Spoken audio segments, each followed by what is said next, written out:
Rebecca by Daphne du Maurier. Dramatized for radio by Brian Miller, with Christopher Cazenove, Janet Moore, Rosalie Crutchley, Nicholas Grace, and Frederick Treves. Rebecca. Last night I dreamt I went to Manderley again. I was aware of a change from before. The woods crowded dark and uncontrolled to the drive. When I saw the grey stones of Manderley shining in the moonlight of my dream, I could swear the house lived and breathed as it had done in the old days.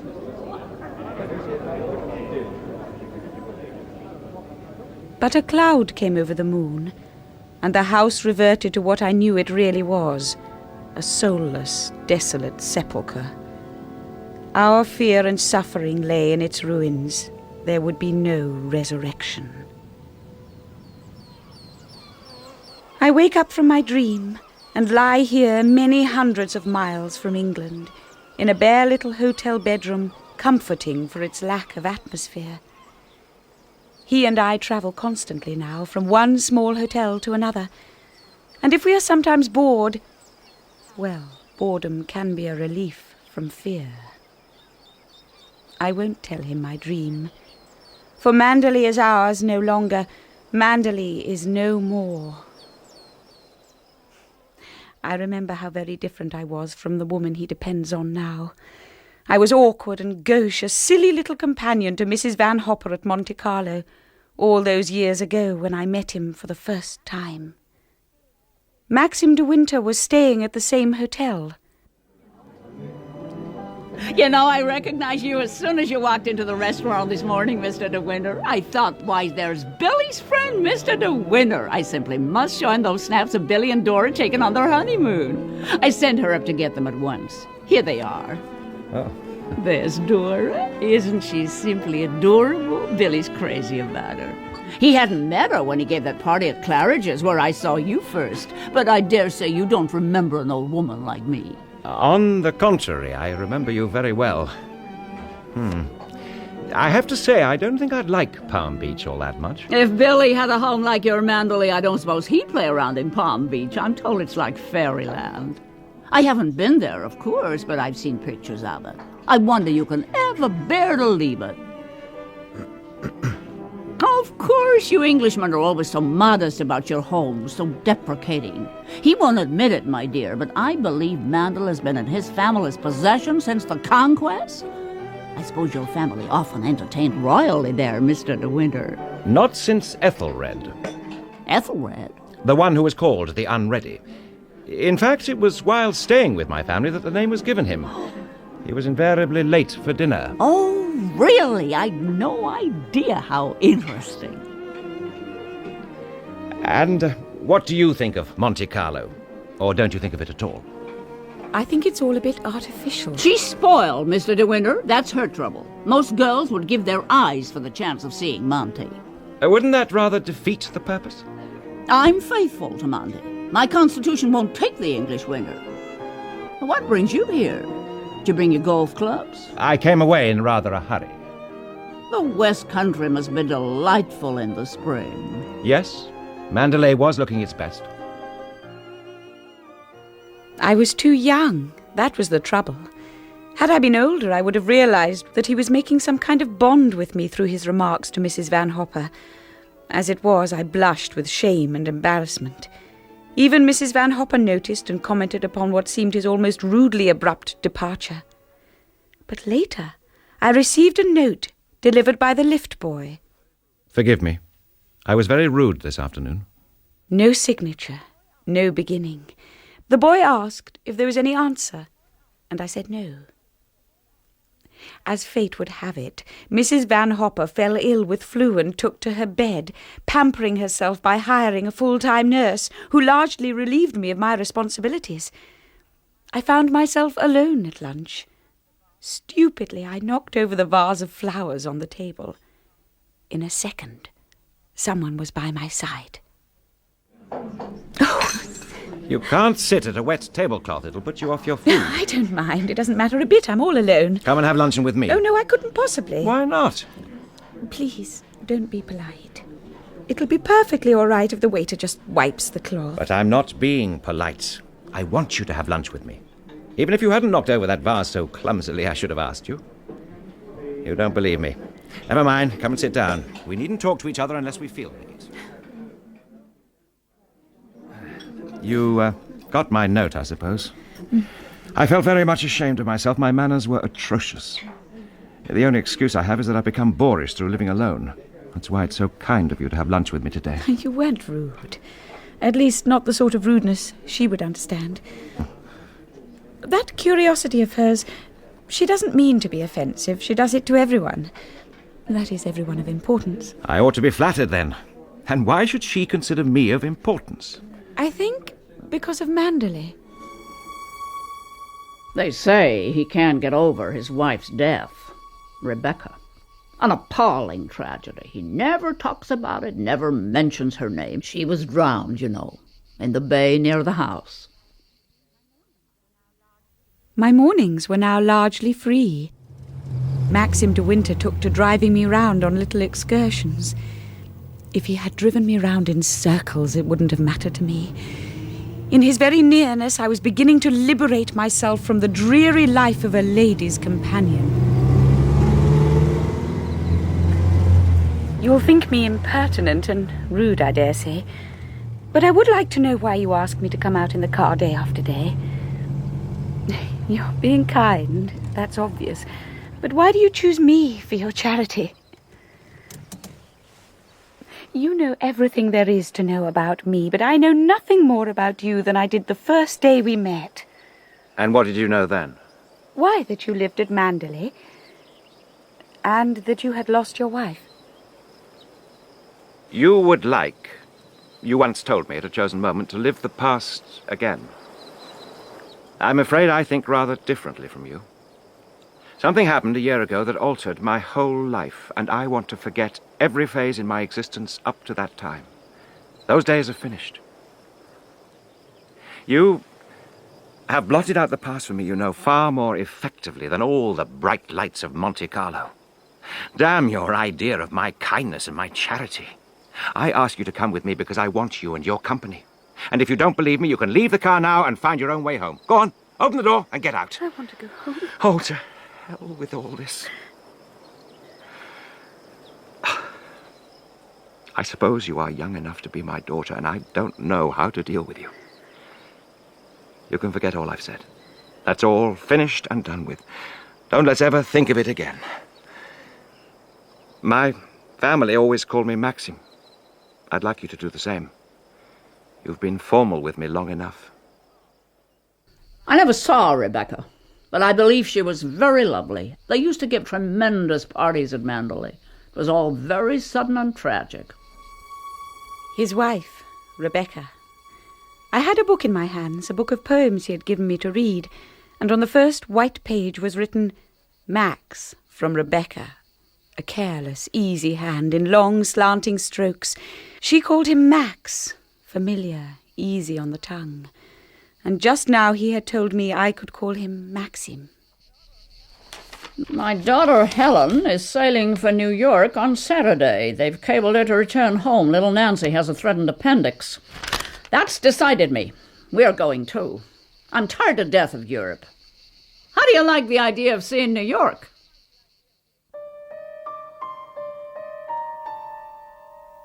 I should say goodbye to him in the lounge, perhaps, a furtive, scrambled farewell while Mrs. Van Hopper monopolised the leave-taking. And as she went on and on about writing and so forth, he would light a cigarette, and I would think, 4.5 minutes to go, and I shall never see him again. I know I cried all that night, bitter, youthful tears that couldn't come from me today. You don't sob deeply into a pillow after the age of 21. The next morning I ran to his room. So, Mrs. Van Hopper has had enough of Monte Carlo, and now she wants to go home. So do I. She to New York, and I to Manderley. Which would you prefer? You can take your choice. What? Take your choice. Don't make a joke about it. It's unfair.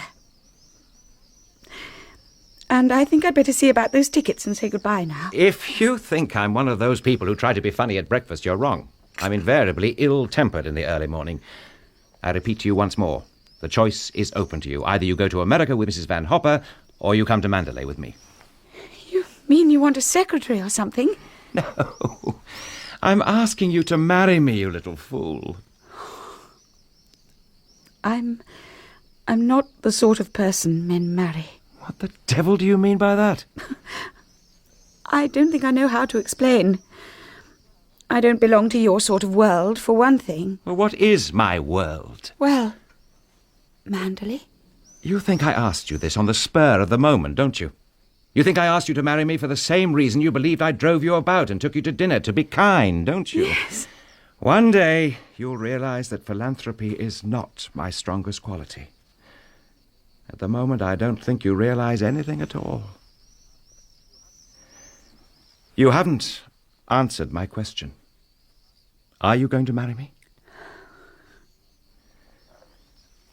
My suggestion doesn't seem to have gone too well. I'm sorry. I rather thought you loved me. A fine blow to my conceit. I do love you. I've been crying all night because I thought I should never see you again. Oh, bless you for that. It's a pity you have to grow up.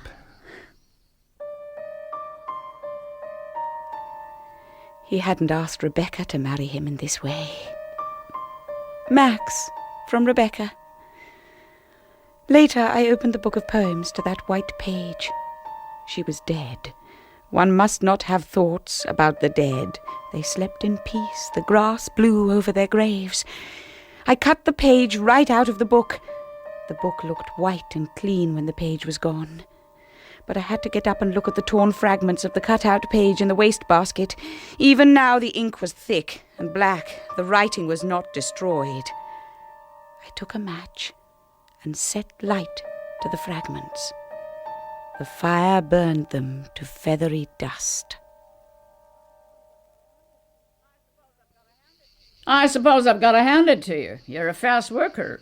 Still waters can certainly run deep in your case. You realize he's years older than you. He's only 42. Of course you know why he's marrying you, don't you? You haven't flattered yourself he's in love with you. The fact is, that empty house got on his nerves to such an extent he nearly went off his head. He just can't go on living there alone.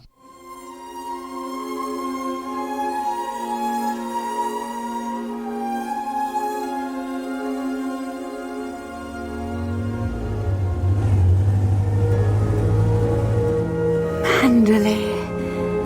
Oh, Maxim, just look at those rhododendrons. Like them? It's all so beautiful. Here, straighten your fur. I should have given you time to buy a few decent clothes when we stopped over in London. Doesn't matter as long as you don't mind. Who are all those people? Oh, damn that woman. She knows perfectly well I didn't want this sort of thing. I'm afraid you'll have to face it. Mrs. Danvers has collected the whole staff from the house and estate to welcome us. Oh, it's all right. You won't have to say anything. I'll do it all. Here's Frith. You'd call him the faithful old retainer. Hello, Frith. Everything well? Yes, sir. Thank you, sir. Welcome home, and hope you've been keeping well, sir, and madam. Oh, we're all right, but we're tired and we want our tea. I didn't expect this business. Mrs. Danvers' orders, sir. Ranged one behind the other in the hall, overflowing to the stone passages beyond, a sea of faces, open-mouthed and curious, gazing at me as though it were my execution. Someone tall and gaunt advanced, dressed in deep black, whose prominent cheekbones and hollow eyes gave her a skull's face, parchment white, set on a skeleton's frame. This is Mrs. Danvers. Welcome to Manderley, madam. I speak for myself and on behalf of the staff. Thank you. I'm glad to be here. I will introduce you to each member of the household. Your gloves. What? You dropped your gloves. Oh. Allow me, madam. There. Thank you, Mrs. Danvers. Mrs. Danvers wondered, madam, whether you'd like to see your room when you've finished your tea. Oh. What sort of job have they made of the East Wing, Frith? Oh, very nice indeed, sir. Mrs. Danvers was afraid the workmen wouldn't be finished before you arrived, sir. Have you been making alterations? Oh, bit of redecorating. I thought we'd use the suite in the east wing. Much more cheerful on that side of the house. A good view of the rose garden.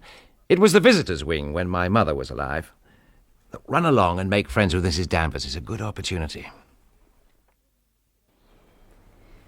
What was this room like before? Oh, it had a mauve paper and different hangings. Mr. De Winter did not think it very cheerful. It was never much used, but he gave special orders in his letters that you would have this room.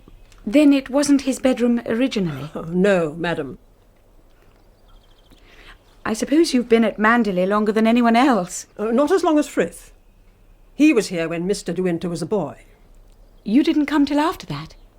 No, not till after that. I came here when the first Mrs. De Winter was a bride. Mrs. Danvers, I hope we shall become friends, and I want us to understand one another.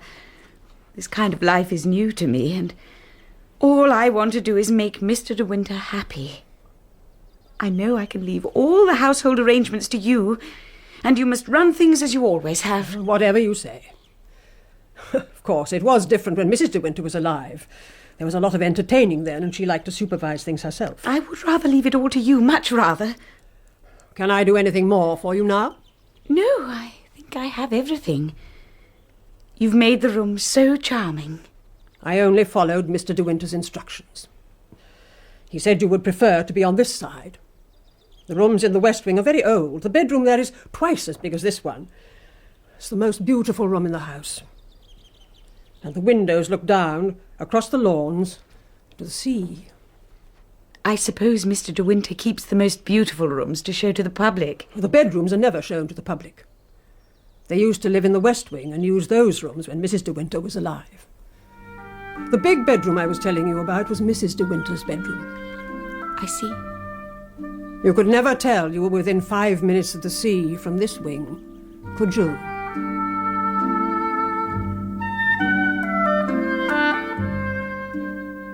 The next day, I made my way down to the morning room. It was a woman's room, graceful, fragile. The room of someone who had chosen each article of furniture with great care, so that everything was in perfect harmony with her own personality. This I will have, and this, I could hear her saying, taking piece by piece from Manderley's treasures, each object that pleased her best, with a sure instinct for only the most exquisite. And everywhere, fresh rhododendrons, flowing into the room from their natural home in the gardens outside, on the mantelpiece, on the table by the sofa, and on the writing desk beside the golden candlesticks. Oh. Who is it? Mrs. De Winter? Who do you want? Mrs. De Winter? I'm afraid you've made a mistake. Mrs. De Winter has been dead for over a year. It's Mrs. Danvers, madam. I'm speaking to you on the house telephone. Oh, I'm sorry, Mrs. Danvers. I didn't even know we had one. I was wondering if you approved of the menus for today. Oh, I'm sure I do. It would be better, I think, if you read the list. You will find the menu of the day on the blotter beside you. What? This? Oh, yes. Very suitable indeed. You'll notice I left a blank space beside the sauce. I'm not sure which sauce you're used to with the roast veal. Oh, well, let me see. I hardly know. I think we'd better have what you usually have, whatever you think Mrs. De Winter would have ordered. I rather think Mrs. De Winter would have ordered a wine sauce, madam. We'll have the same, then. I'm very sorry I disturbed you while you were writing, madam.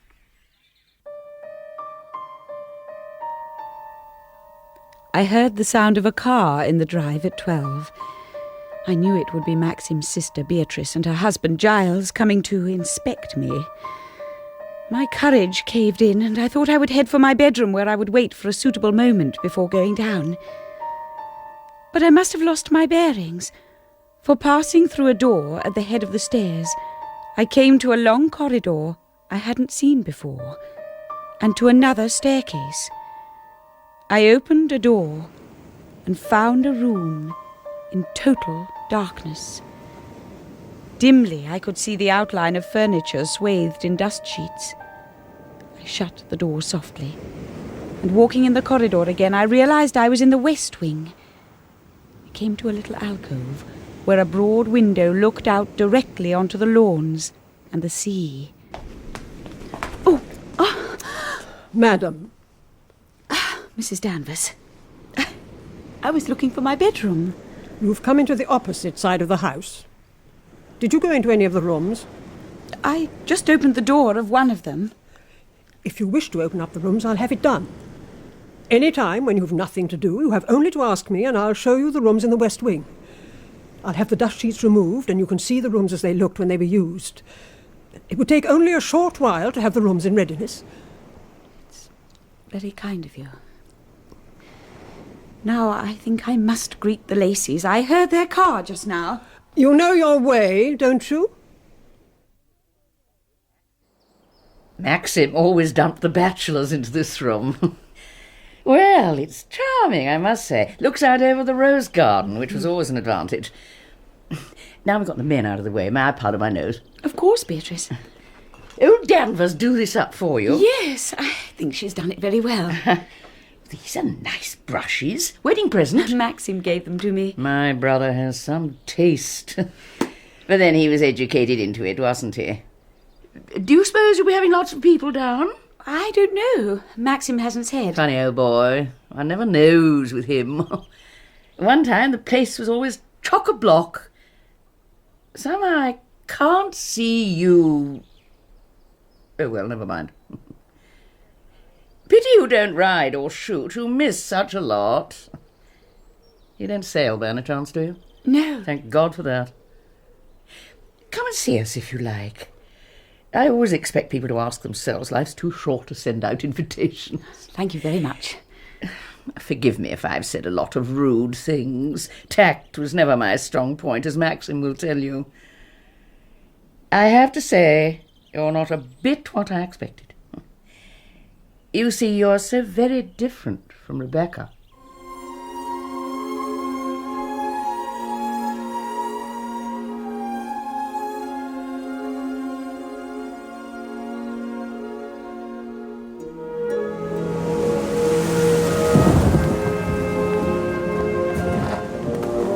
Maxim, do you like my hair? Your hair? Of course I like it. It's a bit wet, of course. Sorry about that. And I had to take a walk after seeing Beatrice, rain or no rain. I find a little of my family goes a long way. She was nice. She said I was quite different from what she expected. And what the devil did she expect? Someone much smarter, more sophisticated, I guess. Beatrice can sometimes be infernally unintelligent. I loved walking through Happy Valley just now. It's exactly how you described it to me in Monte Carlo. It's a bit of a contrast to this cove. Comes on you as a shock, doesn't it? Jasper? Jasper, where are you? Perhaps he's gone back to the Happy Valley. Well, he was by that rock a minute ago, sniffing a dead seagull. Come back! We don't want to go that way. Oh, the dog can look after himself. Perhaps he's fallen, poor little chap. No, he's all right. He knows his own way back.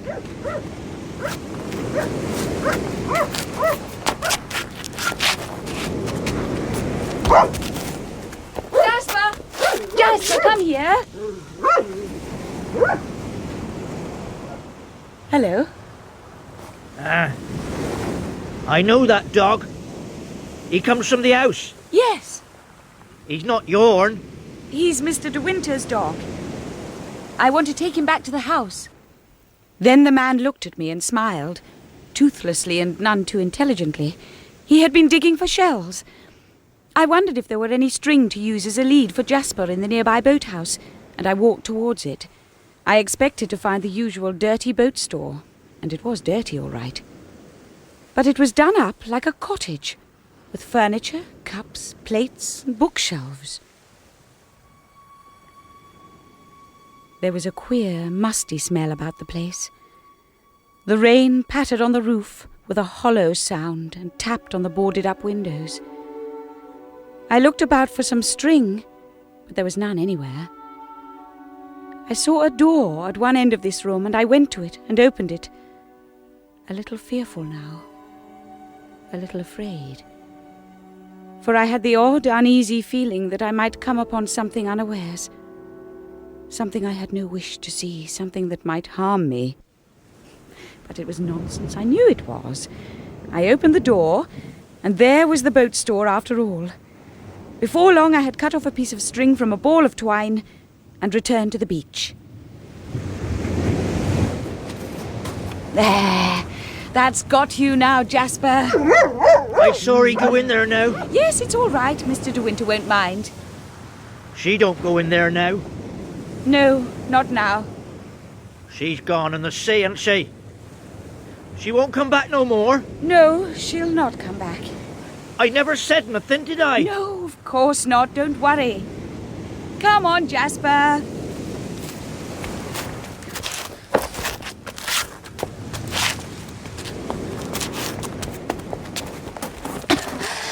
Oh, sorry I was such a time, Maxim. It was Jasper's fault. He kept barking at that man. Who was he? Oh, only Ben. He's quite harmless, poor devil. His family lived near the home farm. Where did you get that string? In the boathouse on the beach. Was the door open? Yes. I found the string in the back room. Oh. Now, the boathouse is meant to be locked. Did Ben tell you it was open? No, he didn't seem to understand anything I said. No, he makes out he's worse than he is. He's probably in and out of it all the time. I don't think so. It looked completely deserted. The damps got into everything. The books are spoilt, the chairs and that sofa. Come on, Jasper, for God's sake! Pull him along a bit. Make him keep up with us. It's your fault. You walk so fast. We can't keep up. If you'd listened to me instead of rushing off over the rocks, we'd be home by now. I thought Jasper might have fallen. I was afraid of the tide. Do you think I'd have left the dog there if it had been any question of the tide? I told you not to go, and now you're grumbling because you're tired. I'm not grumbling, but anyone would have trouble keeping up with this pace. I thought you were going to come with me to find Jasper anyhow. Why should I exhaust myself careering about after the damned dog? You're exhausting yourself plenty right now. You're just saying that about Jasper as an excuse. Excuse? Why should I want an excuse for not coming with you to the beach? Oh, Maxim, how should I know? You just didn't want to, that's all. I could see it in your face. See what in my face? I've already told you. Oh, let's drop the subject, please. All right, I didn't want to go to the beach. Will that please you? I never go near the bloody place and that damned boathouse. And if you had my memories, you wouldn't want to go there either. Or talk about it, or even think about it. Maxim, please. I don't want you to look like that. Let's forget what we've said. Please let everything be all right. We ought to have stayed abroad. We ought never to have come back to Manderley. Oh, God, what a fool I was to come back!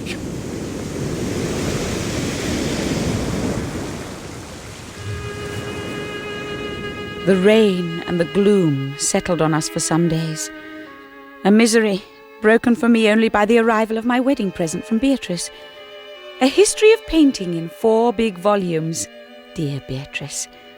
She knew my one claim to a hobby was sketching, and she herself probably never opened a book from one year to the next.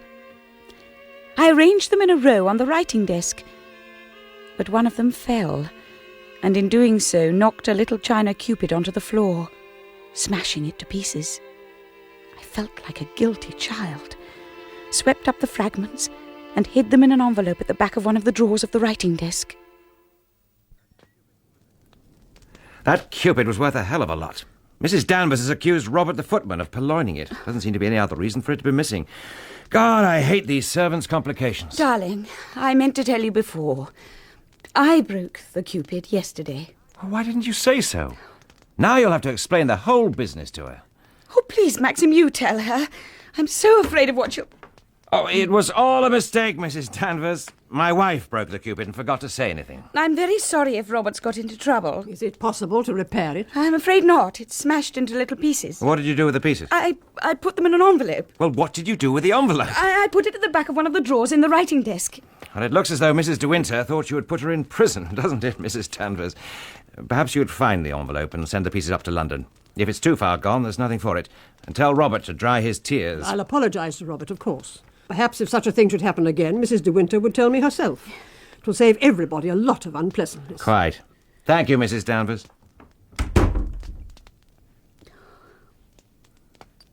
I'm sorry, darling. Oh, my dear child, what does it matter?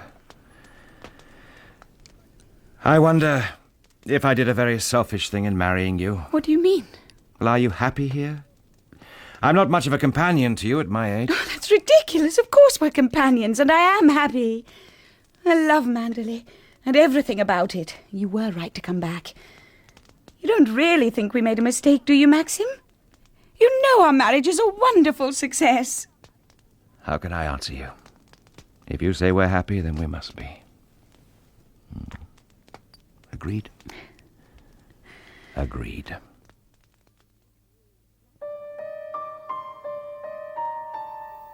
The smashed Cupid had been a wedding present for Rebecca.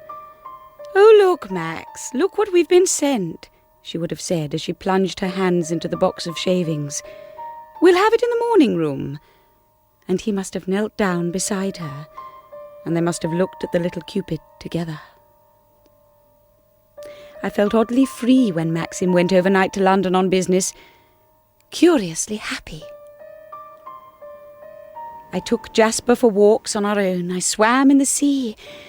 I was drawn to the boathouse again and went inside, only to surprise Ben stealing a fishing line from the boat store. He was terrified, like a child, and I tried to calm him by saying we would keep it a secret. He gave me a shell he'd collected as a present. That's yourn. Thank you. It's very pretty. You got angel's eyes. Not like the other one. Tall and dark she was. She gave you the feeling of a snake. I seen her here with my own eyes. Be night she'd come. I looked in once. She turned on me. She said, "You don't know me, do you? You never see me here, and you won't any more. If I catch you looking in the windows again, I'll have you put in the asylum." She's gone now, isn't she? No one's going to put you in the asylum, Ben.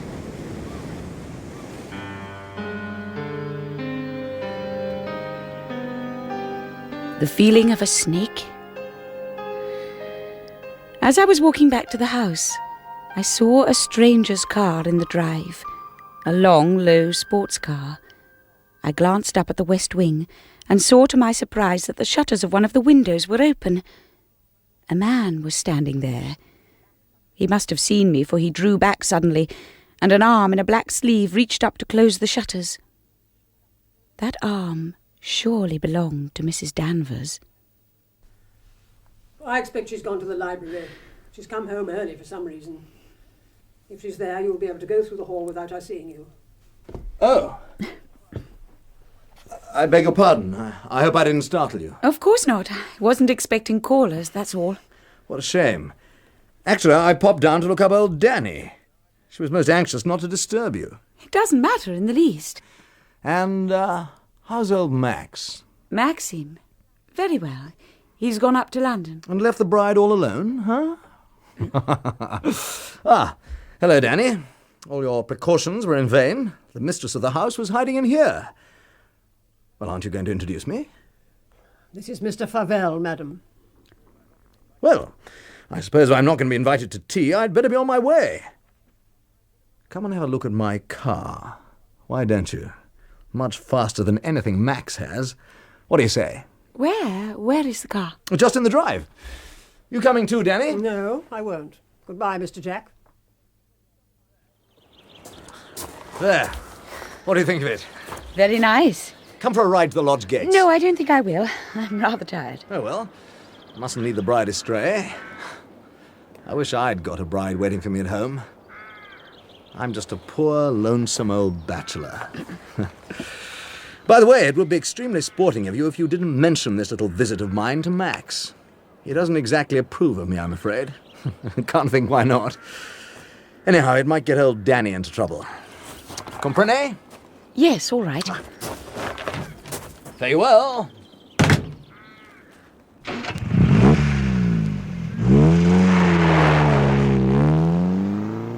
I wondered what Mrs. Danvers and a man like Jack Favell had to do with one another.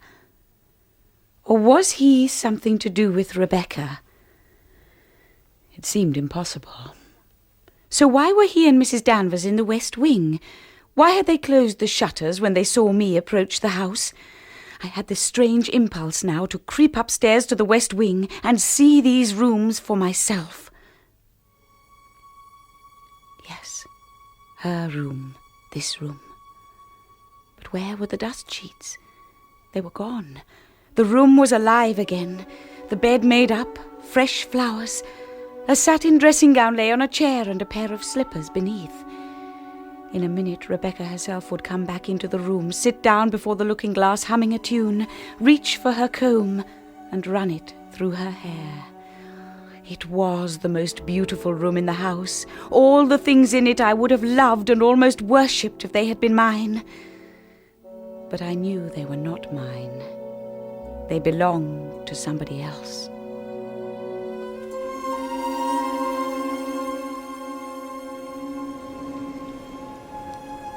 Would you like to touch her nightdress again? Feel it. Hold it. How soft and light it is, isn't it? I did everything for her, you know. I won't have anyone but you, Danny, she used to say. Put her dressing gown up against you. Oh, yes, she was taller than you. Much taller. But you can still smell the scent from the wardrobe, can't you? You always knew when she'd just been in a room from the whiff of her scent. She was wearing slacks and a shirt when she died. They were torn from her body in the water, though. Her beautiful face was unrecognizable. Mr. De Winter identified her. He went to Edgecombe to do it. No one could stop him. I shall always blame myself for the accident. I'd gone to Kerry for the afternoon and stayed late, as Mrs. De Winter was in London and wasn't expected back until much later. When I returned here at 9:30, I was told she'd been and gone. It was brewing up for a storm. I was so worried I went to Mr. De Winter after his own return from an evening out. He told me she was probably spending the night at the boathouse on the beach. I couldn't sleep. I kept wondering what she was doing. And the next day, one of the life buoys was washed up at Kerrith. Bits and pieces of rigging came in with the tide. You know now why Mr. De Winter doesn't use these rooms anymore, don't you? Listen to the sea. Sometimes I seem to catch the sound of her dress sweeping the stairs as she comes down to dinner. Do you think she can see us talking now? Do you think the dead come back and watch the living? I don't know, Mrs. Danvers. Sometimes I wonder if she comes back here to Manderley and watches you and Mr. De Winter together. I asked myself why Mrs. Danvers had become more confidential towards me, and whether this had anything to do with the fact that I discovered her with Jack Favell. But now a new event was about to unfold, initiated, oddly enough, by one of our more tiresome social acquaintances whom we were obliged to entertain from time to time, Lady Crowan. Oh, Mr. De Winter, there's something I've been meaning to ask you for ages. Tell me, is there any chance of you reviving the Manderley fancy dress ball? I could tell Maxim plainly hated the idea, yet I couldn't say no to it. When I said I'd quite like a ball, that decided it as far as he was concerned. It's the first ball since Mrs. De Winter was alive. I wonder Mr. De Winter doesn't make it a period ball, everyone dressed more or less the same, to be in keeping. I never think it looks right to see a clown in patches dancing with an elegant lady. Have you decided what to wear? No, I haven't. Well, I wonder you don't copy one of the portraits in the gallery. The girl in white. A Rayburn. Portrait of Caroline De Winter, a sister of Mr. De Winter's great-great-grandfather. A famous London beauty for many years. The dress would be easy to copy. Those puffed sleeves, the flounce, the little bodice. It must be a surprise. I won't give you away.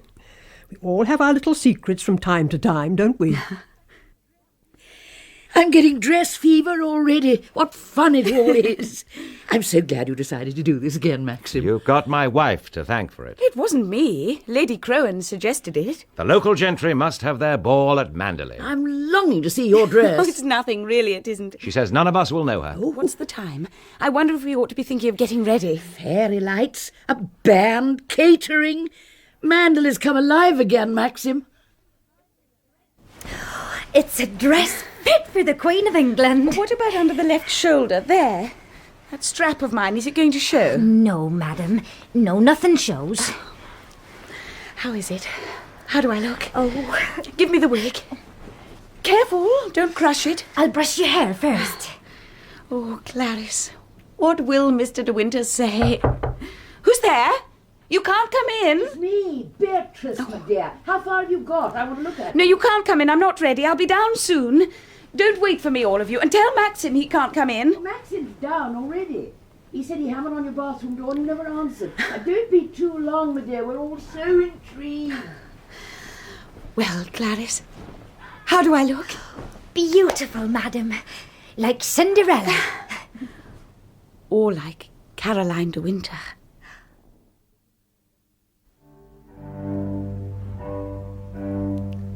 Would you make the drummer announce me, please?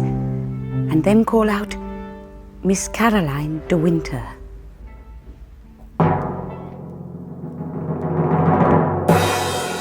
Miss Caroline de Winter.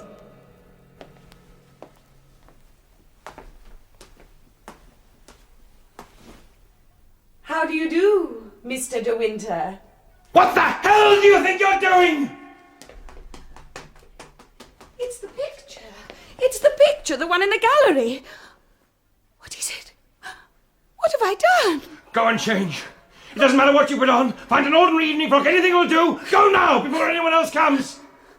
Well, what are you standing there for? Didn't you hear what I said?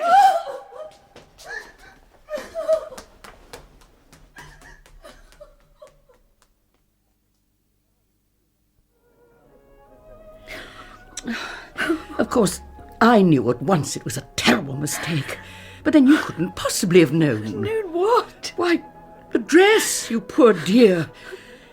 It was what Rebecca did at the last fancy dress ball at Manderley. Identical. No. The same picture, the same dress. When you were announced standing on the stairs for one ghastly moment, I thought... I ought to have known. Oh, nonsense, how could you? Only Maxim... What about Maxim? He thinks you did it deliberately. No! Oh, you had some bet you could startle him, didn't you? Well, only a foolish joke, and of course he doesn't understand. What am I going to do? How am I going to tell him? I'll do that. I'll get him alone for a minute and explain the whole thing. Meanwhile, you must get ready to go down. No, I'm not coming down. But you must, dear. For Maxim's sake as well as your own. What will he do without his hostess? Would you like some brandy? I know it's only Dutch courage, but sometimes it helps. No, I don't want anything. I shall have to go down. They're about to have dinner. Don't leave it too late, dear. Everything will come out all right in the end. Are you sure it's safe to leave you? Yes. And thank you, Beatrice.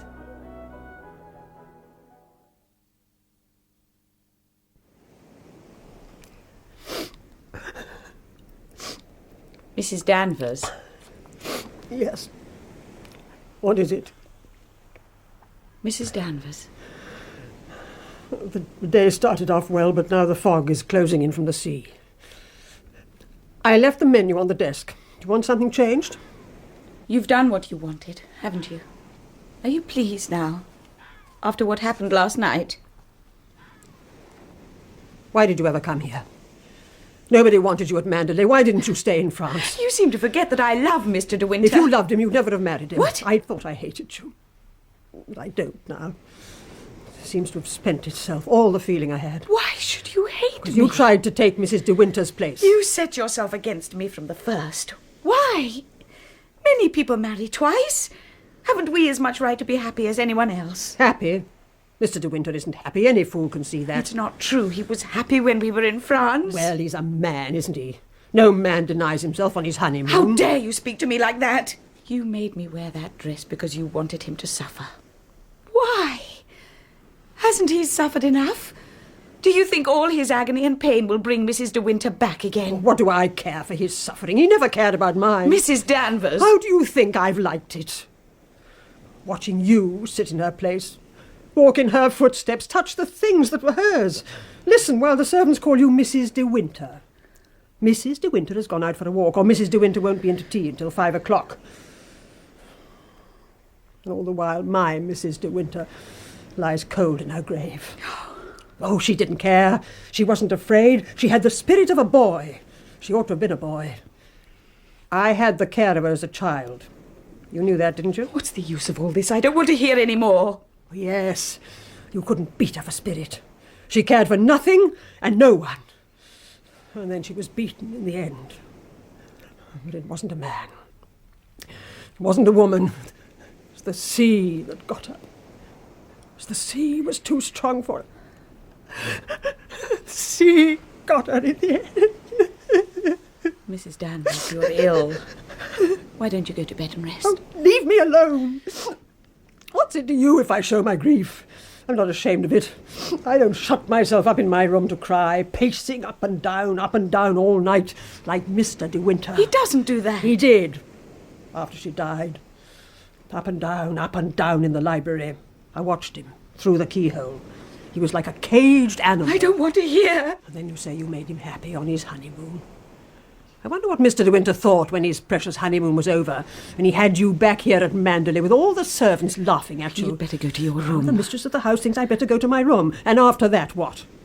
Will she go running to Mr. De Winter saying Mrs. Danvers has been unkind to her, like she ran to him and told him about Mr. Jack's visit? I never told him Mr. Favell had been here. That's a lie.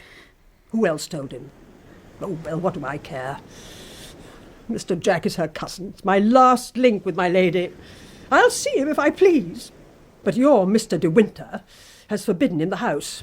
He hasn't forgotten to be jealous, has he? What do you mean? He was jealous while she lived, and now he's jealous when she's dead. He still forbids Mr. Jack the house. That shows you he hasn't forgotten her, doesn't it? Of course he was jealous, and so was I, and so was everyone that knew her. Men were mad for her, all of them. But she didn't care, she only laughed. She'd have them down for the weekends to stay, men she'd met in London. Picnic suppers in the boathouse she'd turned into a cottage. They were all mad for her, and they'll never forget her. I don't want to know. It's no use, is it? You'll never get the better of her. She's still mistress here, even if she is dead. She's the real Mrs. De Winter, not you. It's you that's the ghost. It's you that's forgotten and not wanted and pushed aside. Well, why don't you leave Manderley to her? Why don't you go? Yes, why not? We none of us want you. He doesn't want you. He never did. He wants to be left alone in the house with her. It's you that ought to be lying in the church crypt, not her. Now look down there. You can hardly see the sea for fog, can you? It's so easy, isn't it? Why don't you jump? Wouldn't hurt. Be over in an instant on those rocks. Not like drowning. Why don't you try it? Why don't you go? I won't push you, don't be afraid of that. You can jump of your own accord. What's the use of staying here at Manderley? Mr. De Winter doesn't love you, you can see that. You haven't any other life to go to either, so there's not much to live for, is there? Why don't you jump now and have done with it?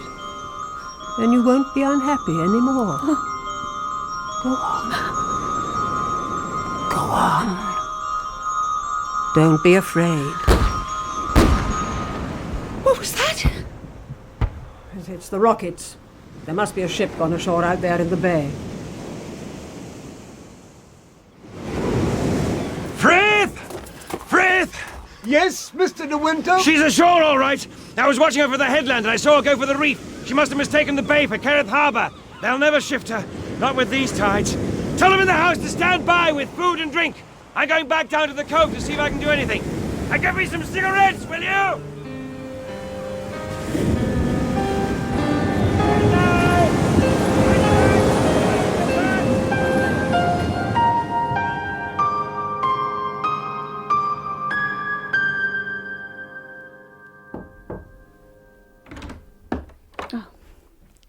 Captain Searle, the harbour master, would like to see you, madam. See me? But surely it's Mr. De Winter he'll be wanting. He did say he wanted to see Mr. De Winter personally, but when I said he wasn't here, Captain Searle asked to see you instead, madam. Well, yes, of course. Send him in.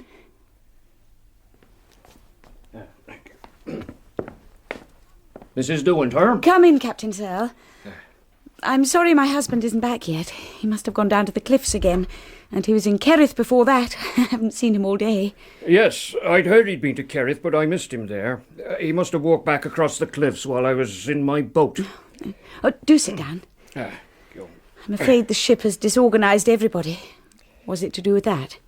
No, ma'am. It's not the ship that brought me here. Not directly. The fact is, I've got some news for Mr. De Winter, and, well, I hardly know how to break it to him. What sort of news? A couple of hours ago, we sent a diver down to inspect the hole in the ship's bottom.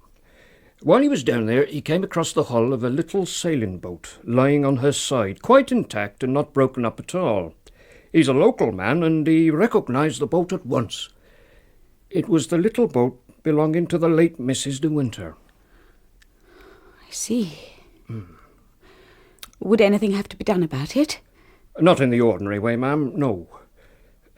Mrs. De Winter, the last thing I want to do is cause you or Mr. De Winter any distress. But the boat itself wasn't all the diver discovered. He broke one of the ports with a stone to have a look inside the cabin. It was full of water, of course. And then he got the fright of his life, Mrs. De Winter. There was a body in there, lying on the cabin floor. It was dissolved, of course, no flesh on it, so it's unrecognisable. When he came up to the surface, he reported it direct to me, and now you understand why I've got to see your husband. She was supposed to be sailing alone. Does this mean there was someone with her all the time and no one ever knew? It looks like it. Who could it have been? I can't tell any more than you. Anyhow, I'm afraid it'll have to be reported. Oh. It's very hard on you, coming now, just when you're settling in. If only we didn't have to tell him. You know I wouldn't if it were possible, ma'am, but I've got to do my duty. Hello, what's happening? I didn't know you were here, Captain Searle. Is anything the matter? My old cowardice came over me. I couldn't stand to be in the room and rushed out without looking at Maxim. Later, while on the terrace, I heard Captain Searle's car start up in the drive, his business finished. I returned to the library, knowing what he had told Maxim. If I failed now, I should fail forever. There would never be another chance. Maxim, I don't want you to bear this alone. I want to share it with you. I've grown up in 24 hours. I'll never be a child again. You've forgiven me, haven't you? Forgiven you? What have I got to forgive you for? For last night. Oh, that. I'd forgotten. Can't we start all over again? Can't we begin from today and face things together? I won't ask you to love me. I won't ask the impossible. I'll be your companion. I won't demand anything more than that. How much do you love me? No, it's too late, my darling, too late. We've lost our little chance of happiness. No! Yes, it's over now. The thing has happened. What thing? The thing I always foresaw. The thing I've dreamt about. You and I aren't meant for happiness. What are you trying to tell me? Rebecca has won. What? A shadow between us all the time. How could I hold you like this with the fear always in my heart that this would happen? She knew it would happen. She knew she'd win in the end. Maxim, you must tell me. Rebecca's boat. They found it this afternoon. I know. And the body. It means she wasn't alone, doesn't it? That's it, isn't it, Maxim? There was someone with her who didn't drift away from the boat. No. You don't understand. There was no one with Rebecca. She was alone. It's Rebecca's body lying on the cabin floor. No. The woman buried in the crypt is not Rebecca. It's the body of some unknown woman. There never was an accident. Rebecca was not drowned at all. I killed her. I shot Rebecca in the boathouse in the cove. I carried her body to the boat and sunk it in the bay. I killed Rebecca. Will you look into my eyes now and tell me that you love me? Little by little, the feeling will come back to me. At the moment, I am nothing. I am just a wooden thing in Maxim's arms. Then he begins to kiss me. He has never kissed me like this before. I put my hands behind his head and shut my eyes. I love you so much. So much. So much. No. You don't love me. We'll forget that. It won't happen again. Maxim, I love you more than anything in the world. But when you told me just then, I was stunned. I couldn't feel anything then. You don't love me. That's why you couldn't feel anything. Kiss me again, Maxim. No, it's no use now. We can't lose each other, not now. We've got to be together always with no secrets. Please, darling, please. There's no time. We may have only a few hours left. They'll identify her body. There's everything to tell them. The clothes, the shoes, the rings on her fingers. And then they'll remember the woman in the crypt. What are you going to do? I don't know. I don't know. Does anyone know? Anyone at all? No. No one but you and me. No one but you and me. Why didn't you tell me? I couldn't bring myself to. I thought you were unhappy. Bored. You never seemed to want to come to me of your own free will. How could I, when I knew you were thinking about Rebecca? How could I ask you to love me when I knew you loved Rebecca still? Whenever you touched me, I thought you were comparing me to Rebecca. Whenever we did anything together, I thought you were saying, this I did with Rebecca, and this, and this. It was true, wasn't it? Oh, my God! You thought I loved Rebecca? You still think so, even though you know I killed her? I hated her, I tell you. Our marriage was a farce from the beginning. She was vicious, damnable, rotten, through and through. We never loved each other, never had one moment of happiness together. Rebecca was incapable of love, of tenderness, of all decency. When I married her, I was told that I was the luckiest man in the world. She was so lovely, so accomplished, so amusing, and I believed them, or tried to. But there was something about her eyes. She made a bargain with me. I'll run your house for you. I'll look after your precious Manderley for you, and people will envy us. They'll say we're the luckiest couple in all England. What a leg pull, eh, Max? Yes, she said that. And then she went her own way, knowing that I'd never expose her to the divorce courts.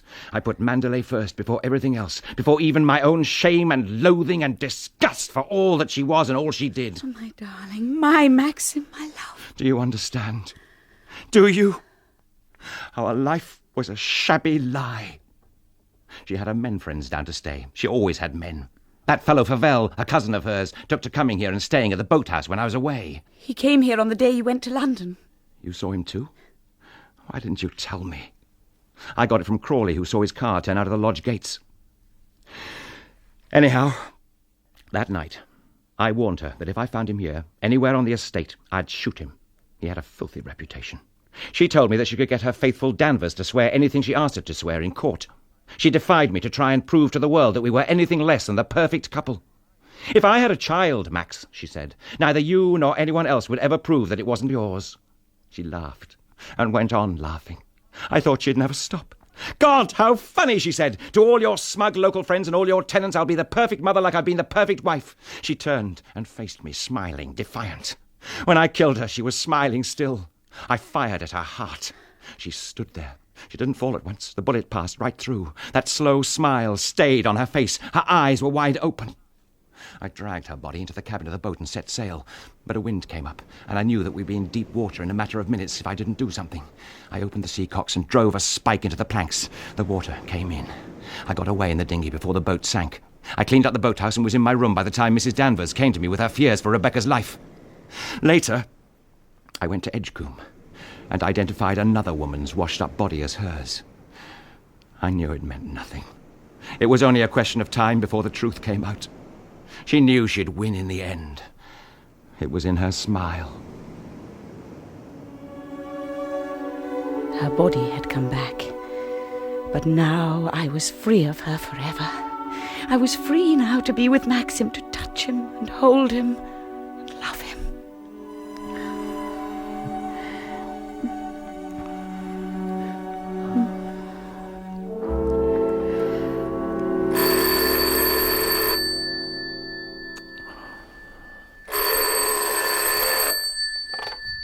Yes? Oh, hello, Colonel Julian. I see. What are you going to do? No, I'm afraid I don't. Possibly. Thank you. Good night. Colonel Julian's the magistrate for Kerrith.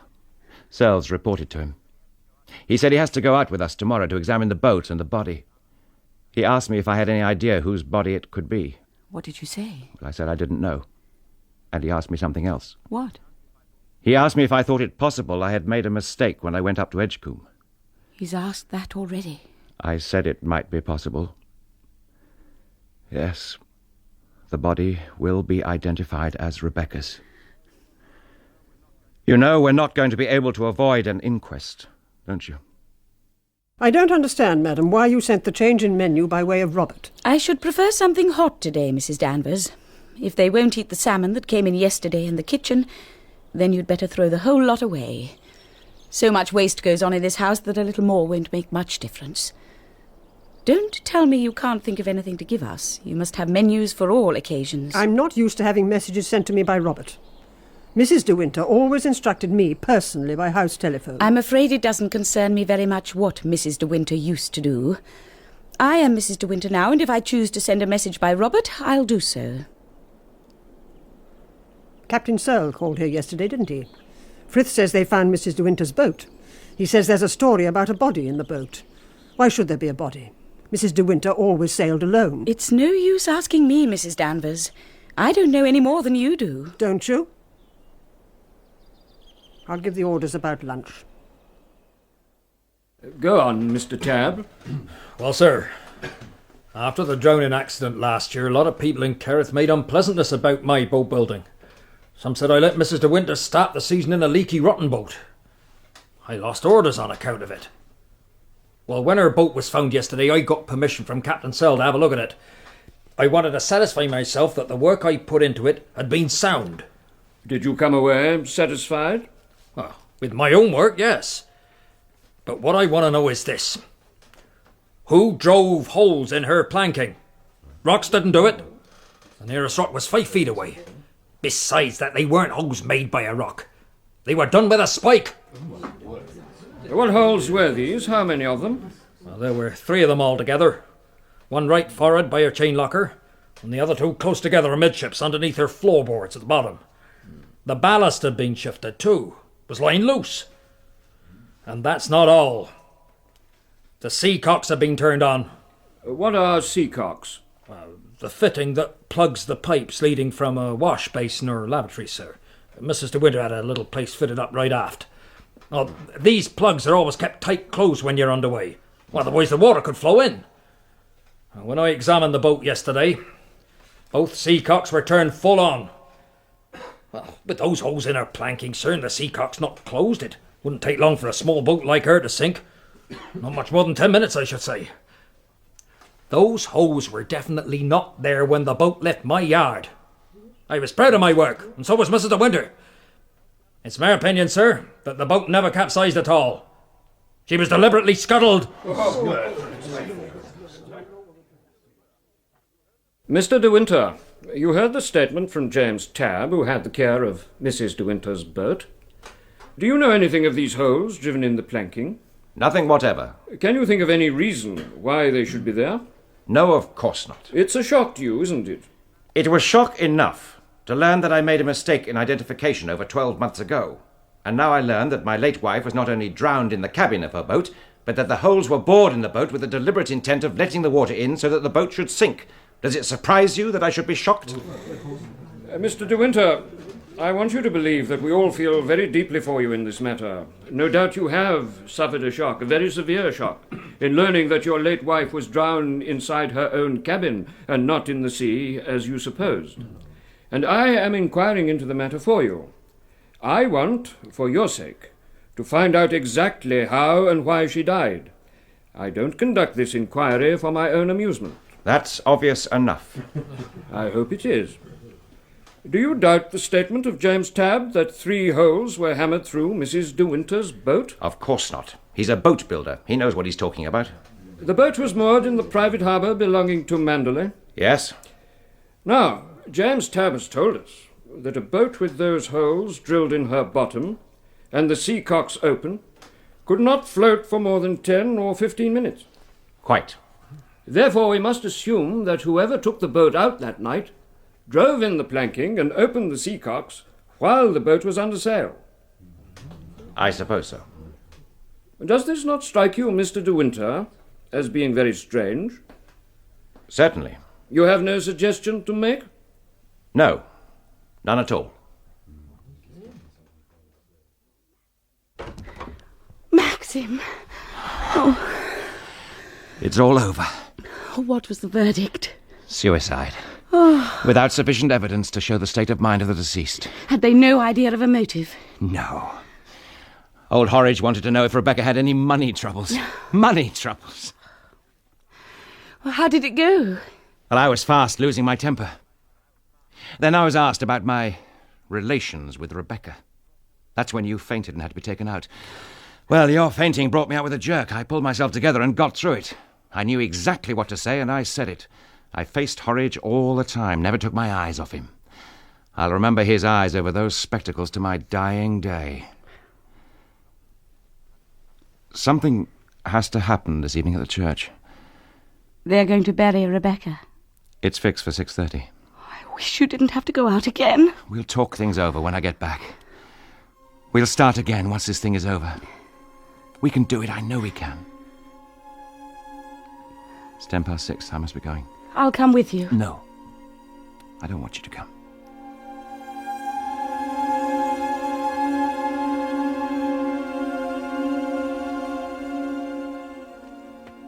Mr. Jack Favell, madam. Good evening, Mrs. De Winter. I trust you are feeling better since that little incident at the inquest. You told my butler you wanted to see Maxim. I'm afraid he's out at the moment. Oh, waiting doesn't bother me. Don't mind putting my feet up after that little farce in Kerrith today. Our plans have changed. It's quite possible Maxim won't be back all evening. Oh, has he run off? What do you mean? Well, actually, I rather hope Maxime doesn't get back in time for dinner. What say you? Mr. Favell, I'm very tired. If you want to see my husband, you should make an appointment for tomorrow morning. No, I'm quite harmless.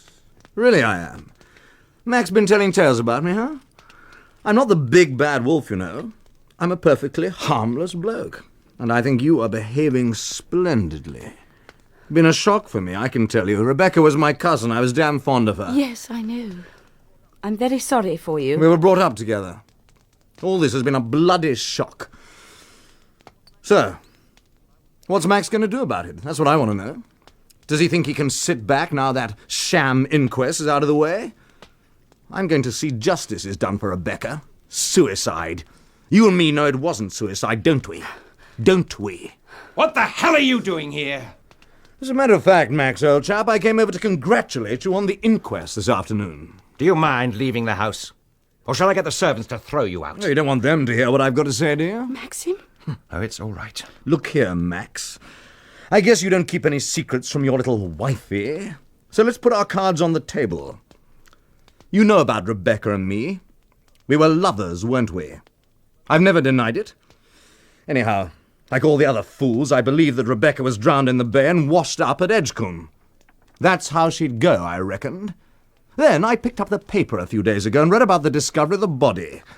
I got in touch with Mrs. Danvers and she told me the body was Rebecca's. So I came down to the inquest. Well, Max, old man, what have you got to say about those holes in the planking? The inquest has delivered its verdict. Suicide? Ha. What about this note, then? It was the last note Rebecca ever wrote to me. Here it is. Recognize the handwriting? Dear Jack, I tried to ring you, but could get no answer. I shall be at the boathouse this evening. I'll leave the door open for you. I've got something to tell you, and I want to see you as soon as possible, Rebecca. What do you say to that? Would it have made a difference to the verdict if the coroner had read that? Doesn't sound much like a suicide note, does it? Now then, why can't we come to some agreement on this? Huh? I'm not a rich man, too fond of gambling for that. What gets me down is that I've never had any capital to fall back on. If I had a settlement of 2,000 or 3,000 a year, I could jog along comfortably enough. Ah, what do you say? You think you can frighten me, don't you? Well, you're wrong. Shall I ring Colonel Julian and ask him to come over? He's the magistrate. He'd be interested in your story. Good bluff, but it won't work. You wouldn't dare. I've got enough evidence here to hang you. We'll see, shall we? Maxim. Get me Kerrith 17. Evening, Colonel Julian. You made very good time. You said it was urgent, so I came at once. I want you to meet Mr. Jack Favell, my late wife's first cousin. Your face seems familiar. I probably met you in the old days here at Manderley. Quite. I've asked you here because he has something to tell you. Go ahead, Favell. Look here, Colonel. You were there at that inquest today, and so was I. I'm not satisfied with the verdict. Have your reason? Here's my evidence. A note written by Rebecca to me just before she died. Read that and see what you think. Yes. So? Well, is that the note of a woman who wanted to kill herself? Well, on the face of it, no. But we don't know what the note refers to, do we? De Winter, do you know? My cousin made a definite appointment with me in that note. What for, we'll never know, but that's beside the point. She was to spend the night at the boathouse waiting for me. Now, she might suddenly decide to go for a sail, all right, that was like her, but drill holes in the planking and deliberately drown herself like a neurotic girl? Oh, no, by Christ, no. Rebecca never drilled those holes or opened those seacocks. Rebecca was murdered. And if you want to know who the murderer is, there he stands with a superior smile on his face. He could hardly wait out the year before marrying again. Mr. Maximilian de Winter. Ha! He'll look well hanging, won't he? The man's drunk. Drunk, am I? I should have known you'd sympathise with the landed gentry. Well, this time for once I've got the law on my side. If you are such a champion of the law, you might care to explain why you didn't produce this note at the inquest. Because I chose not to, that's why. Oh. I decided to tackle De Winter personally. By telling me he was not a rich man and wouldn't mind a settlement of 2,000 or 3,000 a year. I thought it was something like that. Farewell. I don't know whether you are sufficiently sober to answer my questions, but we'll try. Do you have any proof to back up your accusation of murder? Isn't this note proof enough? Plus the holes in the boat? Can you bring a witness who saw Mr. De Winter do it? A witness be damned. Who else would kill her? Kerrith has a large population. Perhaps we should make a door-to-door inquiry. Very funny. As a matter of fact, there could be someone. A local half-wit who spends his nights sleeping out on the beach in summertime. He'd never have come forward on his own. But I could make him talk if he did see anything that night. Who's he talking about? He must mean Ben, the son of one of our tenants. Can we get hold of this fellow and question him? I'll send Robert down to his mother's cottage straight away.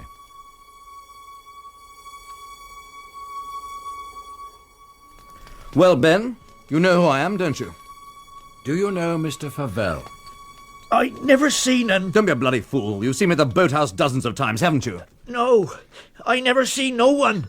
Damned half-witted liar. A convincing witness. Has he come to take me to the asylum? I don't want to go there. They've cruel the folk in there. I want to stay home. I ain't done nothing. That's all right, Ben. No one's going to put you in an asylum. Are you quite sure you've never seen this man? I've never seen him. You remember Mrs. De Winter, don't you? No, not this lady, the other lady who used to go to the boathouse. Eh? You were there, weren't you? You saw Mrs. De Winter come down to the boathouse, and then you saw Mr. De Winter too. He went into the boathouse after her. What happened then? What happened? I ain't seen nothing. I want to stay home. I'm not going to the asylum. I never seen you. Never. Your witness doesn't seem to have helped you much. It's a plot. Somebody's paid him off to deny what he saw. I think Ben might be allowed to go home. Danny'll shed some light on this. She'll back me up. Colonel, I demand that you question Mrs. Danvers. Mrs. Danvers was subdued in the presence of authority. She began to cry. She cried and cried. No one would stop her. I wanted to scream and run out of the room. Eventually she recovered herself, and as I expected, she was quite definite that Rebecca wouldn't want to commit suicide. But something else came to light. It was known Rebecca had spent the fatal day in London before returning to Manderley. Mrs. Danvers had her appointment book, and it was decided to look up the date to find out whom she might have seen while in London. Ah, yes, here we are. Hair appointment at 12, lunch at the club. What's this? Baker, 2 o'clock. Who was Baker? Baker? I've never heard of anyone called Baker. Well, here it is. Baker, in her own writing. I believe if we knew who he was, we might get to the bottom of this whole thing. She wasn't in the hands of moneylenders, was she? Mrs. De Winter? It's preposterous. Or blackmailers? Had she any enemies? Anyone she was afraid of? Mrs. De Winter afraid? She was afraid of no one. Who cares about this Baker character? If he was important, why didn't Danny know about him? Rebecca never kept anything from Danny. Oh, there's something here at the back of the book. Among the telephone numbers, Baker, 0488. No exchange. There's something here, too. A mark beside the number. Could it be an M? It might be an M. Try museum. Right. Hello? I want you to get me London. Museum 0488. Yes, I'll wait. Oh, God, please don't let it be true. Don't let Baker be found. Please, God, make Baker be dead. Don't bring it closer and closer to Maxim. Hello? Is that Museum 0488? Can you tell me if anyone by the name of Baker lives there? Yes? Can you tell me who he is? I see. Could I have his address? Yeah, I'll just take that down. Right. Right. Thank you. It was the night porter from an address in Bloomsbury. It's a doctor's consulting rooms during the day. Now, apparently, Baker's given up the practice and left 6 months ago, but the porter gave me his address. It's somewhere near Barnet, north of London. Not on the telephone, so we can't ring him up. No, some goddamn face cream maker. It seems not. The porter told me that Dr. Baker has been a well-known women's specialist. There might have been something seriously wrong with her. I can't understand it. I don't know what it means. Why didn't she tell me? Why did she keep it from me? She told me everything. I've got something to tell you, and I want to see you as soon as possible. That's what she wrote you, Favell, after she'd seen this Dr. Baker. Well, it does connect up, I have to admit. But what the hell was the matter with her? Oh, there's nothing for it, De Winter. We're going to have to go up to London and see this man. The sooner it's cleared up, the better. I rather think I'd like to come up with you, just to make sure you two don't start cooking up evidence between you. I told Maxim I wanted to go to London to see this through with him. It was decided the four of us would go up by car the following morning, Favell saying he would follow us in his own car. Colonel Julian returned home and Favell to his hotel for the night. That evening, Maxim and I took in the peace and beauty of Manderley. Would it be our last evening? Would another 24 hours see Maxim arrested for the murder of Rebecca? Finding Dr. Baker's house in North London seemed an interminable business, but eventually we arrived at tea-time that day. Although he had retired from his practice, he'd kept all his medical records at home, but he was reluctant to reveal anything to us until Maxim and Colonel Julian explained the legal implications of the case. The doctor was slow and deliberate. It seemed an age while he went in search of his records, and another age before he got to the nub of the matter. Understand, I wouldn't reveal any of this if the course of justice weren't at stake. Right. Mrs. De Winter had come to me the week before, complaining of symptoms, and I took some x-rays. I haven't the photographs here, but I kept notes on them. I remember she said to me, "I want to know the truth. I don't want soft words in a bedside manner." Well, she asked for the truth, and I let her have it. Go on. The pain was as yet slight, but the growth was deep-rooted. Another 3 or 4 months, and she'd have been under morphia. An operation by this stage was no earthly use at all. Outwardly, of course, apart from looking a little thin, she seemed a perfectly healthy woman. Oh, and I also found from the x-rays a certain malformation of the uterus. That, of course, had nothing to do with the disease, but it meant she would never have been able to bear a child.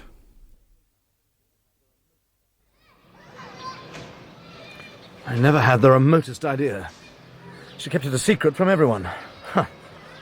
It's been a stroke of luck for you, hasn't it, Max? Well, the law can get you yet. Have you anything else on your mind? No, I won't keep you. Cut along back to your precious Manderley. While you still got it. Fare you well.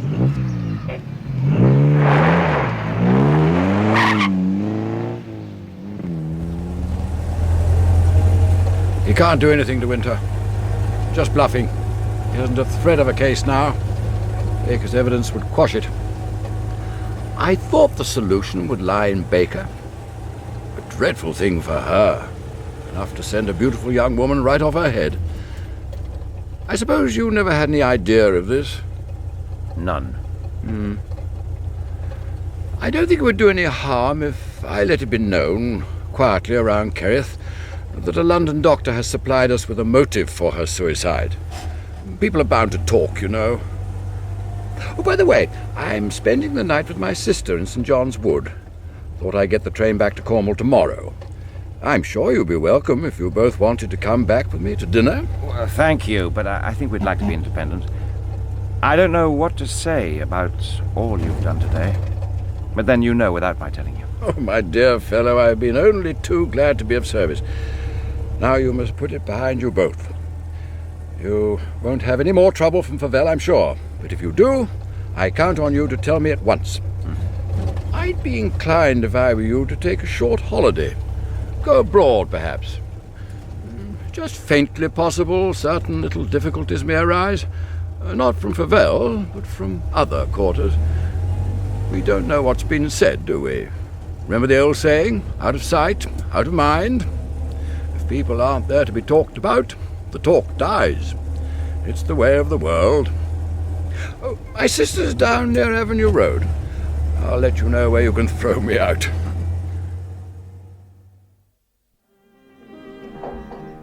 A nice, quiet dinner, and then we'll take it slowly back to Manderley. It won't be too late for you. You know I'd rather be there than anywhere else.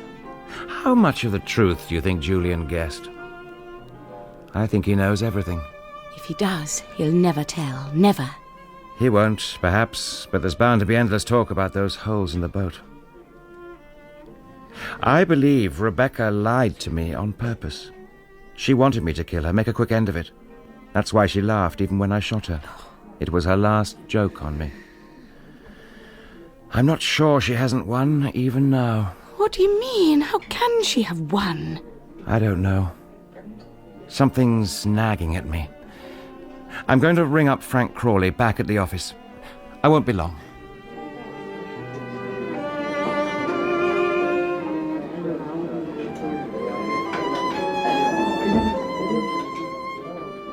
Everything all right? Something very odd. Frith telephoned Frank Crawley to say he thought Mrs. Danvers had cleared out. She's gone, disappeared. Apparently she'd been packing all day. Frith rang Frank, and Frank told him to tell Mrs. Danvers to come and see him at the estate office, but she never showed up. About 6:10, she had a long-distance telephone call. At 7:15, Frith knocked on her door, but found her rooms empty. They think she must have left the house through the woods. She never passed the lodge gates. Isn't it a good thing? We would have had to send her away anyway. I don't like it. I don't like it at all. I knew there was nothing anyone would do to us anymore. It was going to be very different in the future. We would have people to stay, and I'd see to their rooms, arrange the flowers, order the food, and we would have children. Surely we would have children. The motion of the car was steady, and the pulse of my mind beat with it. 100 images came to me in my drowsiness. I dreamt of Manderley and Mrs. Danvers standing at the top of the staircase in her black dress. Then I was sending out invitations in the morning room. But then I looked at them and found they weren't in my handwriting at all. They were written in long, slanting strokes. I pushed the cards away and got up to look in the mirror. A face stared out at me that was not my own. It was very pale, very lovely, framed in a cloud of dark hair. The eyes narrowed and smiled, the lips parted. The face in the glass stared back at me and laughed.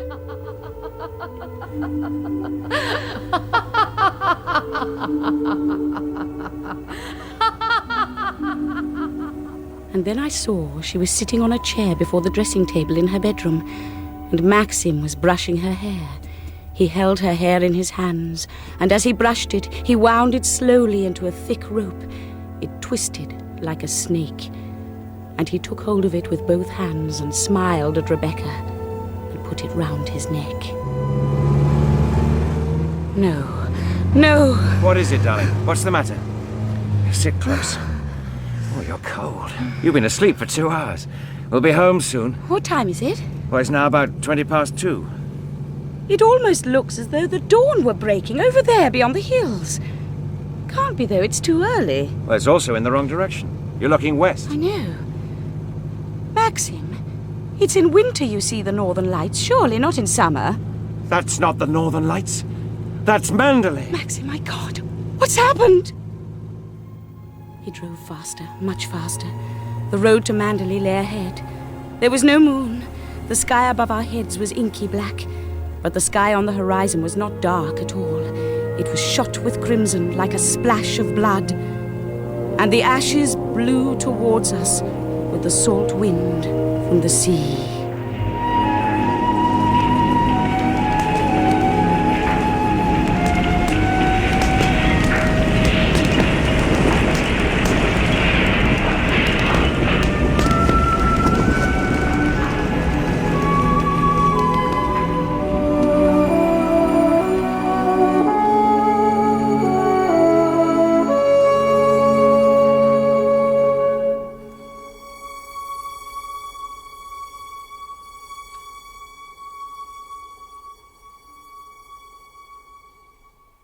In Rebecca by Daphne du Maurier, Maxim de Winter was played by Christopher Cazenove and Mrs. de Winter by Janet Moore. Mrs. Danvers was Rosalie Crutchley, Jack Favell, Nicholas Grace, and Colonel Julian, Frederick Treves. Mrs. Van Hopper was Irene Sutcliffe, Frith, John Gabriel, Beatrice, Margaret Courtney, Ben, Danny Schiller, and Clarice was Elizabeth Mansfield. Horridge was played by Brian Miller, Tab by John Bull, and Dr. Baker by Geoffrey Whitehead. Rebecca by Daphne du Maurier was dramatized for radio by Brian Miller. The director was Cherry Cookson.